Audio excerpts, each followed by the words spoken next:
Alrighty guys, so in this video, I'm going to be going over why most SDRs fail before making $10,000 a month and exactly how to fix it. So most SDRs aren't failing because they don't know how to cold call or they don't know how to book appointments or they can't sell. They're failing because they're betting on the wrong vehicle. I was talking to a rep last week who told me he was hitting his KPIs every month, booking calls, his company was closing deals, yet he's still stuck at $5,000 a month, maybe $6,000 to $7,000 per month if he's crushing quota. And I told him that's exactly the trap. The problem's not your output, it's the vehicle that you're in. You're inside of a vehicle that was never designed to make you a lot of money. It was designed to make your company predictable.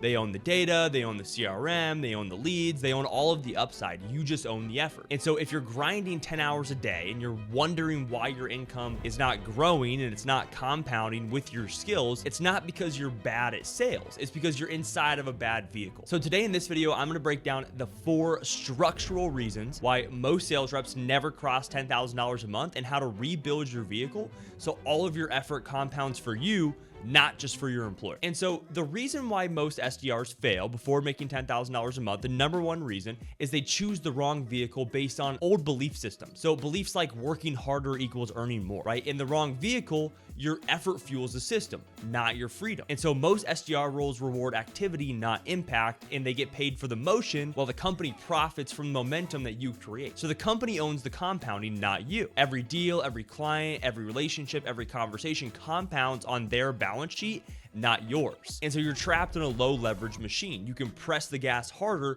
but it doesn't change the vehicle's speed limit. And so the fix is to choose or build a model where your income scales with your skill, your impact, and your leverage, not just your hours. Because if you're in the wrong vehicle, it doesn't matter how hard you press the gas, you're never gonna reach your destination, okay? So the fix is to choose or build a model where your income scales as your skills improve and your performance elevates. The number 2 reason why most SDRs fail before making $10,000 a month is they work a W-2 SDR job and they operate without owning any of the value.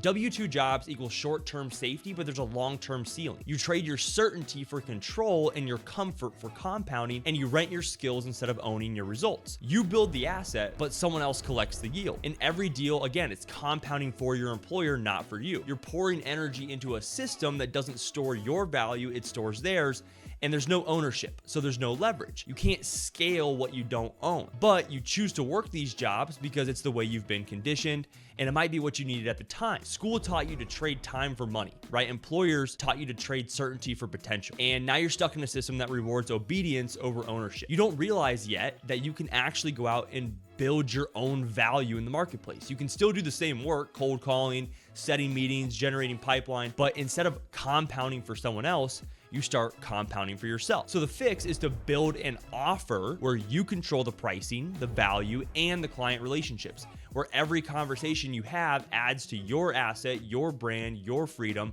not just someone else's. Because when you stop renting your skill and start owning your result, that's when you stop being an SDR and you start becoming a business. And trust me, you will see your income change at that point. And so if you're a sales rep, an SDR, a closer, AE, whatever you want to call yourself, who actually wants to make $15,000 to $20,000 a month in the next 60 days, then click the Super SDR training link below and start putting these same frameworks to work in your life. And I promise you, you will see your income grow, especially if you're below $10,000 per month. The number 3 reason why most SDRs fail before making $10,000 a month is they don't understand conversationomics, okay? Now, conversationomics, hang with me, is the science of how conversations create, store, and compound value over time. Most SDRs think sales is about activity, but the truth is it's about energy. Every authentic conversation you have creates a small amount of conversation energy, and that energy either compounds or decays based on how you manage it. So here's the formula. Conversation energy, okay? Compounding conversation energy is the total conversation capital you've built, the sum of all your meaningful interactions multiplied by how well you nurture and compound them over time. Meaning your pipeline, relationships, and reputation are all reflections of your CCE. The more you invest in conversations and the better you manage the energy inside of them, the greater your long-term yield. So let's break it down just step by step, make it extremely easy to understand. C stands for conversations, which is the total number of meaningful interactions you have. Q is the quality. how deep, how relevant, and how emotionally intelligent is each conversation. I stands for intent alignment, which is how closely the person matches your ICP and buying intent. R is your relationship growth rate, which is the compounding effect that comes from follow-ups, consistency, and brand recall. D is decay. So this is the penalty you pay for ghosting leads, failing to follow up, or letting momentum die. T is time, because energy compounds the longer, stay with me here, energy compounds the longer that you stay consistent, okay? So your compounding conversation energy is basically your conversation capital multiplied over time by the strength of your relationships and your consistency of follow-up. That's what conversationomics really teaches, is that each authentic interaction adds to your conversation capital, which when nurtured multiplies into meetings, opportunities, and lasting wealth. So broke SDRs confuse motion with momentum. 100 dials a day with no dialogue is just noise. It's not progress. And so they're chasing volume instead of value. Every qualified conversation is an asset that compounds. Empty ones depreciate extremely fast. They ignore the energy economy. Each authentic connection builds relational equity that multiplies over time.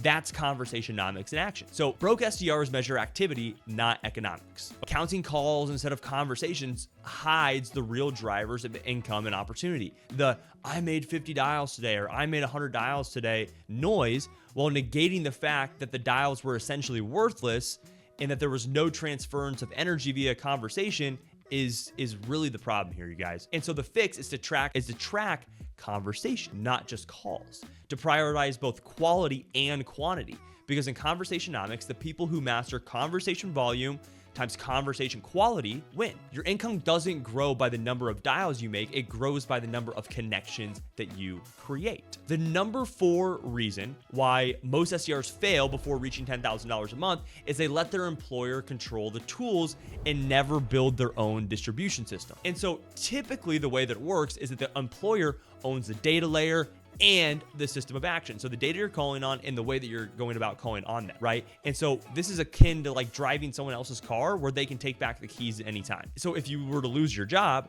right, you would lose your entire tool set, the tech, sequences, the data, gone. You're left with nothing but effort, despite the fact that you're now an expert in using these tools. And so no tool set equals no long-term leverage. Without your own infrastructure, you can't multiply your effort, okay? You're trapped in linear growth.